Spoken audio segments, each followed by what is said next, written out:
Gün içinde telefonumuzu 110 defa kontrol ediyoruz. Gençlerde ise bu sayı 200. Telefonumuza o kadar bağımlıyız ki her 100 kişiden 75'i sabah uyandığında ilk iş olarak telefonunu kontrol ettiğini söylüyor. Muhtemelen siz de yapıyorsunuzdur.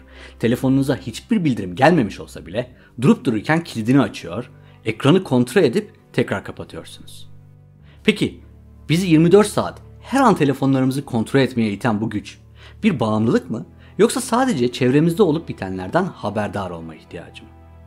Bu garip davranışın nedenini anlamak için öncelikle insan beynindeki ödül sisteminin nasıl çalıştığını anlamalıyız. Karşı cinsten çekici birini gördüğünüzde, acıktığınızda ya da bir işi başardıktan sonra diğer insanlar tarafından takdir edildiğinizde beyninizde bazı kimyasal moleküller salgılanır.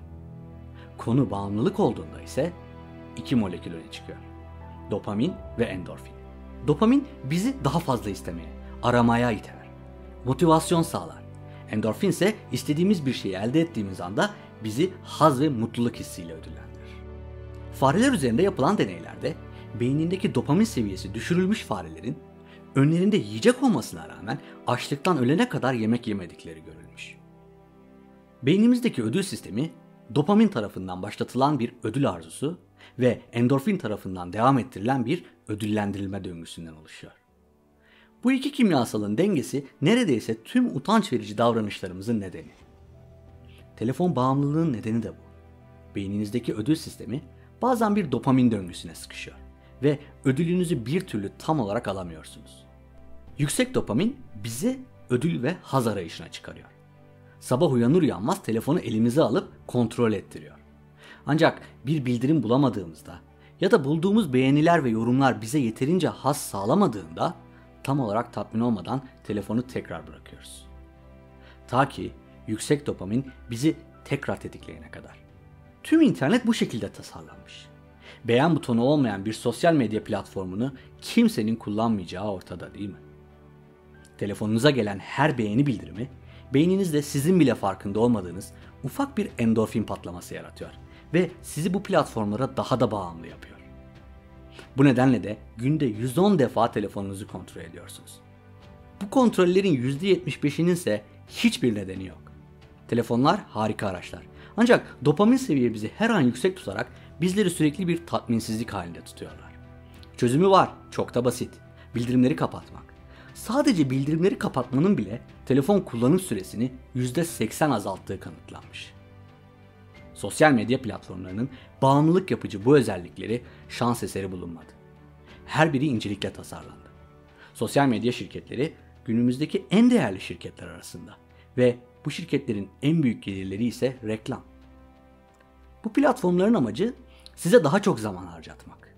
Bu şirketler için içeride geçirdiğiniz fazladan her dakika daha çok reklam vermeleri demek. Yani daha çok para. Beğen butonu son yüzyılın en büyük ve en karlı icadı. Hiç düşündünüz mü? Neden sosyal medya platformlarında beğenmeme, nefret etme gibi butonlar yok?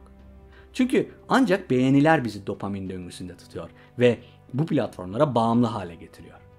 Bu şirketler için çalışan binlerce mühendis ve davranış bilimcinin bizi ortada tutmak için geliştireceği bir sonraki ürün de muhtemelen bizi çok mutlu edecek ve bağımlı hale getirecek. Peki bu oltaya gelmemek mümkün değil mi?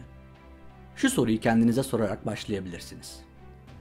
Sosyal medya hesaplarında sizi takip eden, pek de tanımadığınız, ne hissettiğini fazla önemsemediğiniz binlerce insanın gözünde nasıl göründüğünüzün, o insanların sizi beğenip beğenmemelerinin ne önemi var? Sosyal medya hesaplarınızdaki o insanlar sadece paylaşımlarınıza denk geliyorlar, beğeniyor ya da tepkisiz kalıyorlar. Yıllar evvel bir akşam telefonumla Facebook'ta vakit öldürdüğüm bir sırada yerde oyuncaklarıyla oynayan 6 aylık kızımın şirin sesler çıkararak benim dikkatimi çekmeye çalıştığı o andan beri Facebook hesabım kapalı. Ne mi kaybettim? Kimse tarafından beğenilmemiş. Altına bir tane bile yorum yazılmamış. Fotoğrafları ise sadece zihnimde olan anılar kazandı. Teknoloji ilerlememize yardımcı olmak için var. Sosyal medyanın bizi topluma daha çok bağladığı ve mutlu hissettirdiği de kesin. Ancak teknolojiye bu kadar bağımlı hale gelmek bizi daha da yalnız hale getirmiyor mu? Hayatın küçücük bir camdan görünenden çok daha fazlası olduğunu hatırlamak için bugünden daha uygun bir zaman var mı sizce?